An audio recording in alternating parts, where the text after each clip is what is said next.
Some homeowners will default. Let's have a look.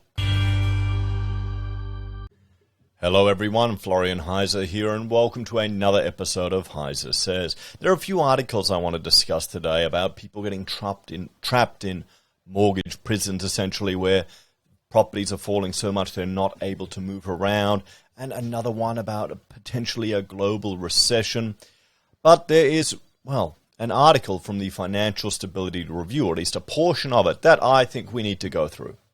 This is from the Reserve Bank of Australia, and it's discussing, well, I'll bring it up here, the impact of rising interest rates and inflation on indebted households' cash flow. There are going to be some houses, or some households, some families, that are going to struggle to meet their repayments. Now, we've been watching the cash rate here on the channel for some time, and you can see that is an increase that's very sharp. And when's the last time we had an increase that sharp and that fast? What, 94? How old would I have been back then? So a long time, guys. You know, I'm looking at that chart, maybe coming up to 2010, 28, it went 2008. It crashed down. But the last time we've had that sharp an increase, it's been decades. Decades. So you can't...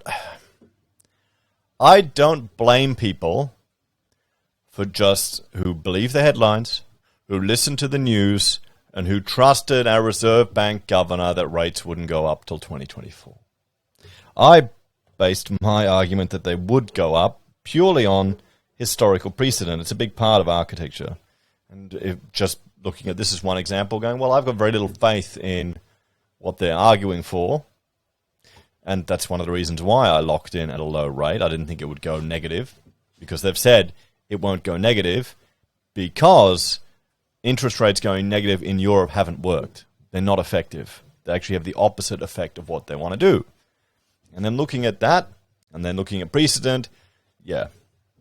But for people who aren't invested in it, aren't looking at the news as much as I am, or those of you that are watching this channel or other YouTube channels, can you understand why they would believe when everyone's reporting that rates won't go up till 2024? And all they know is property going up here in Australia. That's all they know. It's our religion here in Australia. You know.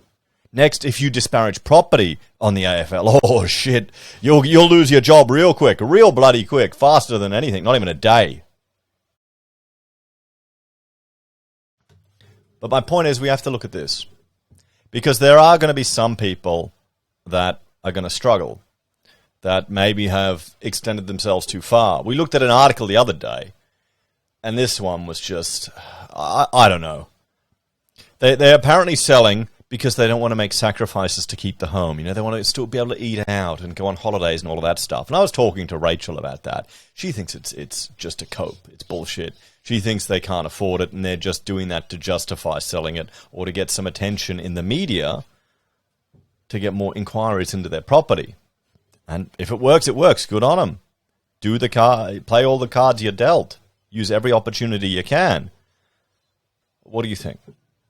I'm hoping that's the situation. I really am. And they're just, pretending, not the fact that they can't handle making a few sacrifices. Because if we're at that point where a couple with kids aren't willing to make sacrifices to keep the house over their heads for their kids, I don't know what hope this country has, honestly. That's such first world problems. So it can't be that. It has to be maybe they want to sell and get out of debt, or they know what's coming. They're worried that rates are going to continue going higher. We'll have to see. The biggest impact, and we've looked at this many times on the channel, is the jump, the delta from, and I'll bring up the Excel here, where people are shifting from a fixed of 1.99 or below to a higher rate. We'll bring it up here. You're looking at like a 40% increase, guys. These rates are going pretty high now for variable and even for fixed. They're right up there. This is Westpac as an example. I mean, you got some of them 7%, owner-occupier, principal and interest. 7.8%. So let's have a look at this. I wonder if there'll be a generation of Aussies that don't trust the RBA. The one thing I'm concerned of, before we even look at this, is that they will misplace their anger and they'll be angry at they want more government intervention, more freedom stripped away from people. They'll blame the banks for lending them too much money. They'll blame everyone but themselves. I honestly think that's the most likely outcome of all of this. I was reading a Twitter post the other day. I occasionally go on Twitter. Oh, it's just so much. There's some really good stuff there, but there's a lot of toxic garbage. And it's like people who've tweeted like 200,000 times, and it's all just raving, left-wing, lunatic rubbish. Oh, they must be unemployed. That's why they got time for that. But anyway, there's this one person that did this long string of all these issues and problems in their life, and it ended up with them calling for an increase to the dole when their whole life fell apart because they didn't have an emergency fund to do car repairs when they needed it. Individual responsibility. I guess that's not the Australian way, huh? So let's look at this, guys. Get a coffee, and because this is a long one. We need to go through the whole thing here. This is important. So this is just box B from the Financial Stability Review. There's a full document here. We're just focusing on this part. The impact of rising interest rates and inflation on indebted households' cash flows. Now remember, many times we've discussed, and I've mentioned here, the fact that the RBA previously has said that households have liquidity buffers, so they should be able to ride out the tough times, but it's not going to be everyone. The balance sheet of Australian households are in aggregate in strong shape. However, rising interest rates and inflation have increased indebted households' loan payments and living expenses, with further increases in prospect.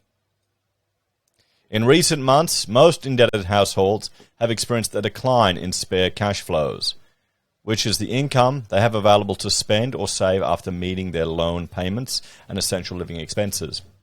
There is uncertainty about how indebted households will respond to this pressure on their budgets. This is partly because there are a number of adjustments households could make. Some might reduce their non-essential spending, or how much they save, while others may need to utilize at least a portion of their previously accumulated savings, which in aggregate are very large. Although most households are likely to be able to weather increased pressure on their finances for some time, many will need to curtail their consumption, and some could ultimately see their saving buffers exhausted.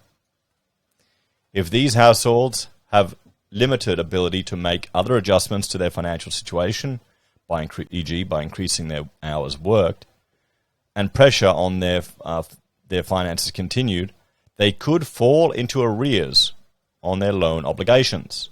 Some may eventually need to sell their homes or may even enter into foreclosure.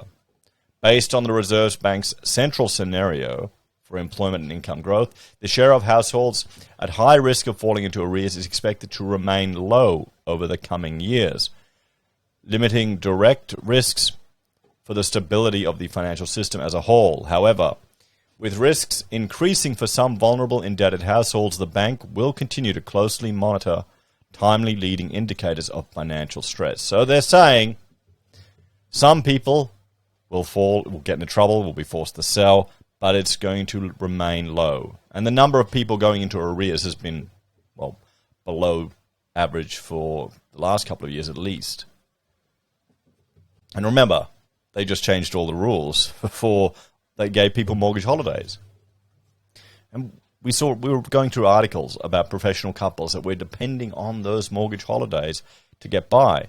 Now, hopefully, that's been a wake-up call. It's been a slap in the face.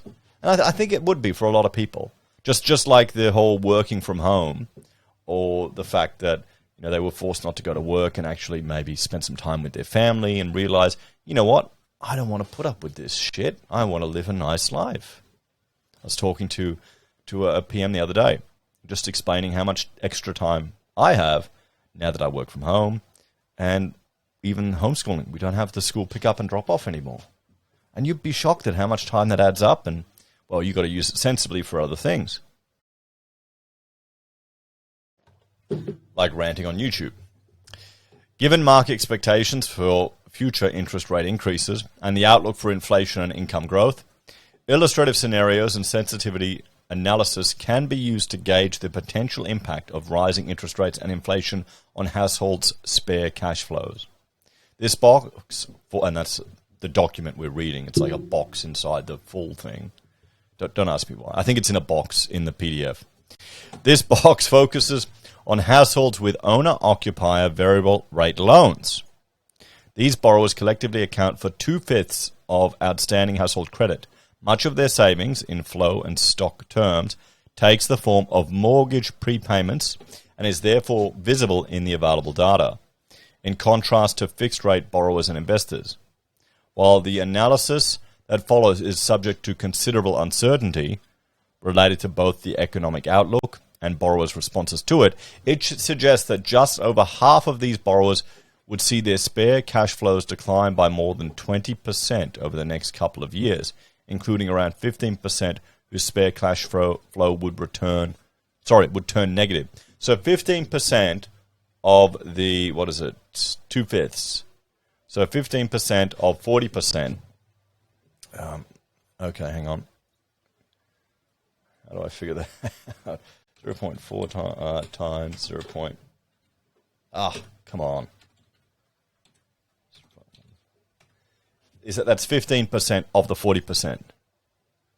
So borrowers would, the next couple, around 15% of whose spare cash flow would return negative. So is that, I'm assuming, okay, that 15% is referring to the 40% there, which is 6%. So 6% of borrowers are going to see their cash flows turn negative. Let's just look up number. Maybe they have it here in the chart, how many mortgage holders there are. Will they tell us? Nope. Okay, hang on, I'll look it up. Number of mortgage holders in Australia. We'll see. What are we looking at here? More than 35% of Australia's 9.8 million fleet of homes are currently owned with a mortgage. Just under a third are owned outright. Okay, so 35% of 9.8 million. So you're looking at 3.4 million. We times it by 0.06. So 0.2 million, guys. So 200,000 homes are at risk of going negative based on my really dodgy calculations and this data I found here from June 2022. So just to give us put this into perspective, okay? We always need to look at that. So 200,000 homes. Now, that may not be enough to, remember the value of your property is only determined on the most recent sale. Could the banks sit on 200,000 homes? Like they did in the States. So while a relatively small share of the sample of households appears to be at high risk of falling behind on their loan payments, most borrowers will likely be able to manage for at least 2 years by reducing their non-essential spending. Unless they're like that couple who don't want to. I'm sorry, guys. I just can't. I know I'm harping on about that. I don't want to be mean to them, but I just can't get it. I just... Maybe I've got a wife that's willing to put up with too much. So now I've got warped expectations. When we do it tough as a family and you push through. Am I weird in thinking that? Let me know in the comments, please. Reducing their savings flow and or drawing down on their accumulated prepayment buffers. Should labour and housing market conditions deteriorate further than assumed in the bank's central scenario, however, a larger share of households would be expected to fall into arrears on their mortgages. Now, we always have to remember how much you want to bet the government would intervene. If enough people started going, oh, please, Albo, make it easy under Albanese. Give us that tax cut. I think a whole lot of people are going to learn why Labor lies, hey? What lies do you want? Which side? do you want the lies from Liberal or the lies for Labor? Well, I want my tax cuts. We're going to get dodgy politicians one way or another. That's why I'd argue for a smaller government. Limit their dodginess. Anyway, back to this. Higher interest rates and inflation have reduced indebted households' spare cash flows. The effect of rising loan payments and living expenses on spare cash flows will vary across households, with the most important determinant being the amount of debt a household owes relative to their income. Household income levels are a second source of variation, as lower income households tend to spend a larger proportion of their income on unavoidable essential living expenses. This is why the whole mortgage stress or housing stress argument, let me bring it up. Where is it? I don't have it here. Hang on. I'm literally looking. Here we go. The whole housing stress definition from the ABS typically describes lower income households that spend more than 30% of their gross income on housing costs. I prefer the Roy Morgan definition, which deals more with, when it actually goes in the negative, and it's not dealing with gross income. Graph B1 shows what the change in spare cash flow could be for 8 hypothetical households with varying combinations of debt and income. The analysis is calibrated using recent outcomes for interest rates, inflation, and wages, as well as short-range predictions for inflation and wage growth. Specifically, it assumes the following. So where's the chart? Let's look at it here. Okay. So here's the chart. You've got debt of 400, debt of 600, debt of 800. Illustrative effect of interest rates and inflation on hypothetical borrowers' spare cash flow. And this is the gross household income. So if the household income is 250, your net impact is here, about 4%, should we say, with a debt of 400,000. And you can see 800,000. They haven't even bothered anyone on 120 with that household income. Boy, I mean, going on an 800 grand debt with just 150,000 household income, that's got to be stressful. Because 150 grand this is gross before tax. This is not that much. I know it may seem like a lot, but think about it. If you've got a whole household and a whole family, you burn through money real quick. Particularly if you're eating out and having luxurious things like smashed Ave. That's for the boomer generation, guys. You can't have those luxuries anymore. Come on. I'm only half joking. So interest rate increases of 2.5 percentage points, the cumulative increase between May and October, are passed through fully and immediately to lending rates and loan payments, though in practice this can take up to a few months. Essential living expenses are based on the Household Expenditure Measure, HEM benchmark, and assumed to rise in line with actual and forecast headline consumer price inflation over the 6 months to September. Note the HEM benchmark, which is used by lenders in assessing whether a potential borrower can service a loan, incorporates spending on non-discretionary goods and services such as groceries and fuel, as well as a small amount of discretionary expenditure such as entertainment and meals out. Additional adjustments are made to factor in some other expenses that are excluded from the HEM, most notably private health insurance and school fees, resulting in a relatively broad measure of essential consumption. The third point, indebted household incomes increase in line with the actual and forecast wage price index. Now this is the chart that I've shown many times, and I need to update this. I know I need to update it, but come on, guys. Look at the fail. Look at the fail. These are the masters that manage our own economy. So it shows you how difficult it is to predict a highly emergent complex system, which is our entire economic system here. So over the next 6 months to September, the choice to use WPI to forecast income growth rather than a broader measure of household income reflects a judgment that non-wage sources of income, such as social assistance benefit or investment income, including from superannuation, that are included in broader measures of income, are less likely to be the main source of income for indebted households than renters and outright owners. It is also a conservative choice in that growth in the WPI typically lags that of broader measures of labour compensation when the labour markets are tight. So we can see here the spare cash flow is dropping for pretty much, well, for everyone. Okay? For everyone. So that's going to manifest in the discretionary spending people do. Not everyone is going to be like the family that wants to sell up and get out. They're going to fight for their home. Okay? You're going to do what you can to keep your home. You're going to make sacrifices to keep your home, and you're going to buckle up as a team, hopefully, to keep your home. And that means all the little shit and luxuries you were enjoying, you get rid of. You start not laughing at Florian anymore because you learn how to drink the shit Aldi coffee and build a tolerance to it so you can save that $5 a day or that $2 insanely high 7-Eleven coffee. You know, I don't think people realize how few times I actually have 7-Eleven coffee, probably once a fortnight at the moment if I'm going out driving, because I've discovered Amazon Prime now. So if I need to do any shopping, bought a fry pan, electric fry pan, a nice big one. We needed one. And it smoked when I bought it, plugged it in. They replaced it in, 4 days. Don't need to go to the shop, don't need to deal with the people at Harvey Norman, don't need to jump through hoop after hoop.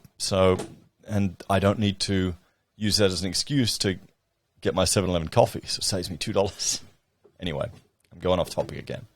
For highly indebted households earning $150,000 of gross income, around the median income for a couple family with dependent children, with $800,000 in debt, the net effect would be a reduction in monthly spare cash flow relative to April 2022 levels of around $1,300 or 13% of household disposable income.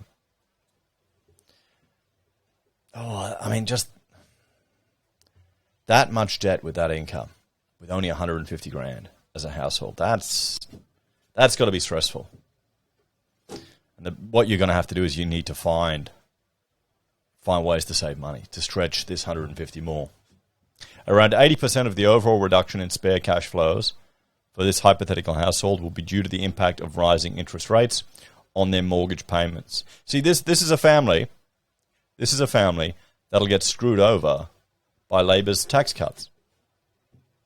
Labor refusing to cut the taxes. There you go. It's not all rich people, guys. It's normal Australians that they're going to shaft, with inflation playing a much smaller role.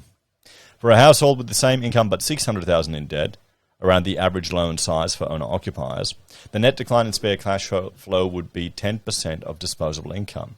Households that have borrowed more recently tend to have larger debts than earlier cohorts, so are likely to be more affected than other borrowers. For a given amount of debt, households with lower incomes than these hypothetical borrowers would also likely be more affected. We've seen that here. I mean, this is going to affect the people that FOMO'd in the most recent, and it's going to suck. It really is. What about all the, the people, the single parents who got that 2% grant to get in? How are they going to handle this? They'll have no deposit on it, so their loans are going to be right at the hilt, really high, like 600,000, I think, or 7. How you could get them pretty bloody high, but they're going to be decent loans. This is going to hurt them. Because the only reason you need a 2% deposit is just because you can't get a deposit together. I'm hoping that's just because cost of living is so high, rent and expenses. So that means they've got more to draw on to get into a house. But I'm waiting to see articles appear about people complaining and blaming others for getting into this mess. I'm just waiting. I'm keeping an eye on the ABC. Send them to me on the Discord when you find them, please. So, scenario analysis suggests that further declines in spare cash flow are likely. Financial market pricing and surveys of economists indicate that further increases in the cash rate are expected over the next 2 years, alongside inflation outpacing growth in base wages. To estimate the combined impact of these forces, scenario analysis can be used to gauge the effect on individual borrowers over the next couple of years, drawing on the bank's securitization dataset. The scenario assumes that interest rates rise by a further 1 percentage point from October 2022 levels by the end of 2023, broadly in line with market pricing, and are fully passed through to variable rate loan payments. Indebted household living expenses and incomes are assumed to increase in line with the August 2022 statement on monetary policy forecast for CPI and WPI growth, respectively. Essentially, living expenses for each household are again calibrated using adjusted HCM benchmark estimates and information on borrowers' incomes, so include a small amount of discretionary consumption. And let's have a look at this chart. Cash flows that have become negative. Oh boy, yeah. Percentage change. Cash flows remain positive. What are we looking at? What's the bottom here? Percentage change. Distribution of changes in spare cash flow, inflation and interest rate scenario, variable rate owner occupiers. There you go. So what are we looking at? 15% going negative. So it gets even worse over the next few years. Just over half of variable rate owner-occupier borrowers would see their spare cash flow decline by more than 20% over the next couple of years, including around 15% of households whose spare cash flows would become negative as the combined burden of higher interest payments and higher cost of essential goods and services exceeds their initial spare cash flows. 15%. This latter group of typically low-income, highly indebted households would likely be forced to draw down on their stocks of savings in order to continue to meet their loan payments and essential living expenses. Some may have a limited ability to do this, given that low-income and highly indebted households typically have lower savings buffers. And I wonder how many of these low-income, highly indebted households are younger people in Australia that had a whole lot of opportunities stripped away from them over the last few years. I just wonder. You know, they were chucked under the bus. Around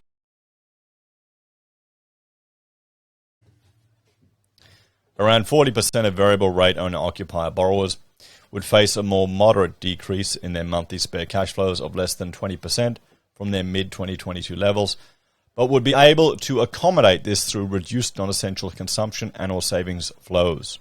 The remainder of variable rate owner-occupier borrowers, around 5%, would experience an increase in their cash flows. This group are typically high-income borrowers who spend a low share of their income on essential living expenses and have very low levels of debt, such that the dollar value of their expected income growth would exceed that of their loan and living expenses. This is showing you just the difference in Australia. This is the class difference manifested right here in this chart. So there are going to be people here that just aren't going to be doing too well. It is important to note that these estimates are only indicative and are not firm predictions, okay? They're not firm predictions. They're just a scenario they've run. This is what the RBA does. They'll do three scenarios, a central one, a high one, a low one, and they'll put it out there. And the media will jump on the most negative one. I know. I did. I read through the articles. I remember reading about RBA predicting a housing price fall of 40%. Everyone was talking about it in the media. I'd go through it, read it, and then what happened? It shot up even higher. This is not a hard science, guys. This isn't chemistry. This isn't physics. This is economics. This is economic modeling. All the variables here can change. We don't know what can change here in these assumptions that they've made. What government policy or initiatives can happen? It can all be thrown out the window. That's why when the media is reporting on one of their indicative assumptions or arguments that rates may not increase until 2024, and people take it like gospel, and then they're screwed over and wind up in this situation. Maybe that's a question that we need to put out there. We need to be more vigilant. Or maybe the media needs to be a little bit more rigorous in ensuring they are quite clear in indicating this is just one of many potential scenarios. But that's the problem. It doesn't get the headlines. It doesn't get the clicks. Negative news gets the eyeballs. I can do a positive story. We can read through it and talk about it. No one will watch it. I did one yesterday. Building approvals are up. Again, they slumped down. They've jumped back up over 28%. No one's watching it. It's good news about the building industry. Well, actually, there are a few more other builders that have gone under. I should find those. But anyway. So, they went up, but it's after going down, so it's just kind of back to normal. But anyway, back to this. They do not allow for variation in inflation or wages growth across individual households. Nor do they make provisions for households to respond to declining spare cash flows by working more hours. Some low-risk borrowers, those with a low outstanding loan-to-value ratio, may be able to respond by refinancing their debt at lower interest rates. Other borrowers may have additional scope to reduce their consumption. The measure of essential living expenses assume borrowers will maintain at least some discretionary spending. It's also possible that some borrowers holding their savings in other less visible forms, their mortgage offsets or redraw accounts, and so have additional liquid buffers to draw on. So, how many people would sell some shares to keep their home? Or dig up your bullion in the backyard to keep your home? Or sell one of the extra cars to keep your home? Or would go full Dave Ramsey, and increase your hours, get another job delivering pizzas, doing something, doing Ubering to earn extra money. So, working in the opposite direction, the results abstract from a possible rise in unemployment over this horizon, which would reduce the cash flows of affected households significantly. So that's the big warning there, if unemployment goes up, because unemployment is insanely low right now. Overall, most borrowers are likely to be well placed to adjust their finances, with only a small share appearing vulnerable to falling into arrears. So this is generally good news. Now, you'll see in the comments, people will, every time we talk about another property price fall prediction, people will say, oh, it's too low, it's going down 70%, 80%. I can't see how that's even possible because of the yields you're getting on the rental properties. That's going to add a support level to it. You've got migrants coming into Australia, and you've got most borrowers who will be able to adjust their finances. And how long will the cash rate remain this high? Let's have a look here. Look at all the times it went up. A few months, a couple of years. Can people last that long? Maybe they'll actually have to make some changes to their life for the first time since 2010.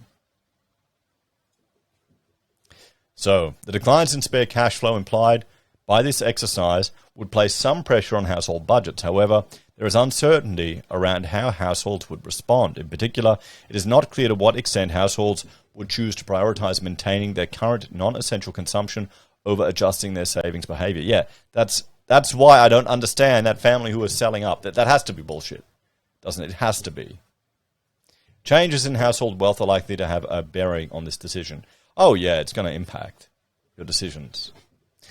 At one extreme, if the cumulative reductions to cash flows implied by the scenario were realized, then households chose not to reduce their real non-essential spending and instead draw down on existing prepayment buffers. Just over half of variable rate homeowners are estimated to have prepayment buffers large enough to allow them to meet their loan payments and essential living expenses for at least 2 years. That's a decent amount of time. But I bet you people will make changes. I bet you there are people viewing this episode right now, probably some of the regulars, who've already made changes, who don't need to make changes, who are probably well ahead on it and have got a savings stashed aside, and maybe you've got a bit of prepper gold, hidden away somewhere, but you're still tightening the belt, just out of habit. And that just could be the age and demo of the channel. If households were instead to choose to reduce their real non-essential spending by 20%, the share of borrowers with more than 2 years' worth of prepayment buffers would increase to around 70%. For simplicity, the scenario uses borrowers' prepayment buffers as at June 2022 rather than a projection of what these buffers could be at the end of 2023. As a result, it likely understates the available buffers of borrowers with large spare cash flows and overstates the availability of buffers of households with low spare cash flows, some of which may have already started to draw down their buffers. And this is the distribution of time until buffers are depleted. So no buffer depletion. What's this? Decrease in real non-essential spending. You've got a 80%. Inflation. Distribution of time. Yeah. What's this telling me? Okay. no depletion of buffers.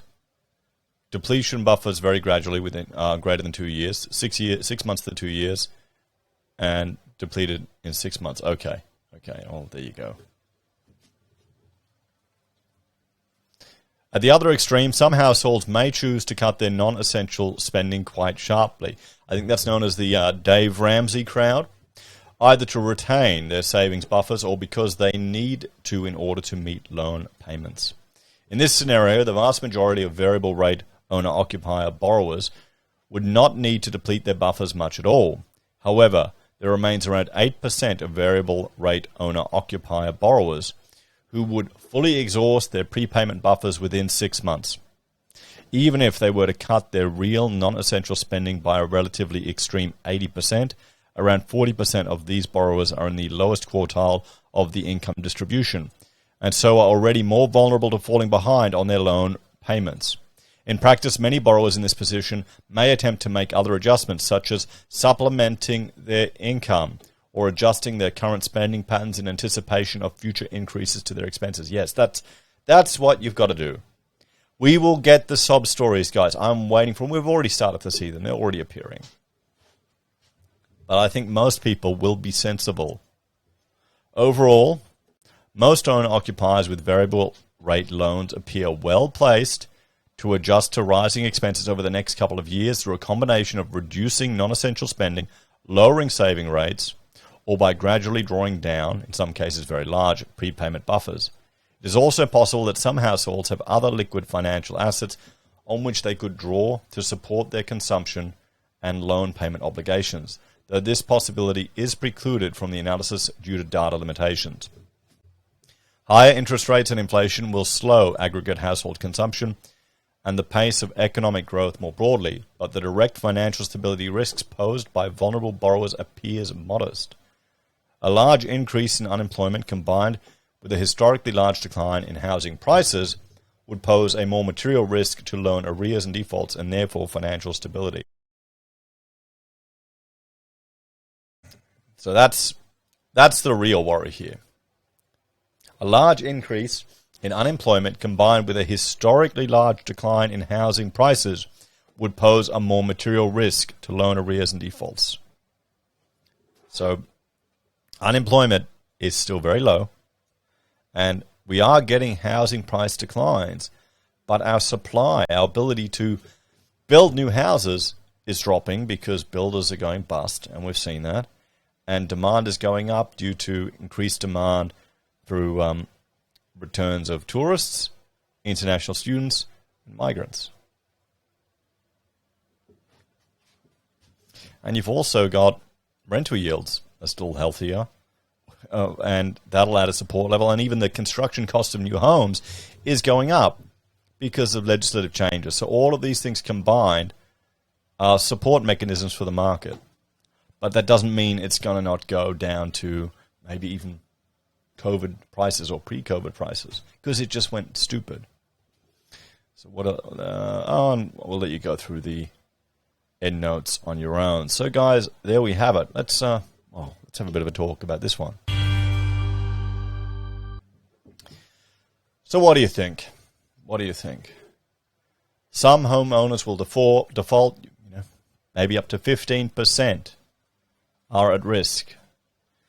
A couple 100,000 houses at risk of negative with their cash flow. Do you agree with the Reserve Bank's assessment that the majority will be okay and that people will address it? I mean, if you're in this situation now, you've got to prepare. You've got to look at your finances, you've got to look at your budget, you've got to cut your spending. I don't think there's anything I can say that most people aren't aware of.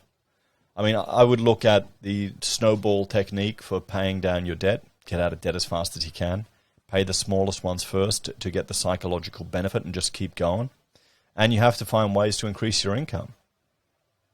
Maybe that's taking another job. Maybe that's delivering pizzas. Maybe that's driving Ubers. Finding another way to make some extra money. And I hope people will do it. What do you reckon? Let me know your thoughts and opinions on this one, guys. Thank you all for watching. And if you're a fan of the channel, there are a few ways you can help out. You can check out our other channels, HeiseBim and HeiseSays International. I need to put some more HeiseBim stuff on there. I'm working on 2 videos I've got planned. I'll get there. You can support us financially via YouTube or Patreon, using our referral links, buying our merch, or calling us if you need an architect. Take care, everyone. Have a great day, and hey, prepare. Oh boy, 40 minutes. This has been a long video. Cheers if you lasted to the end. Let me know in the comments.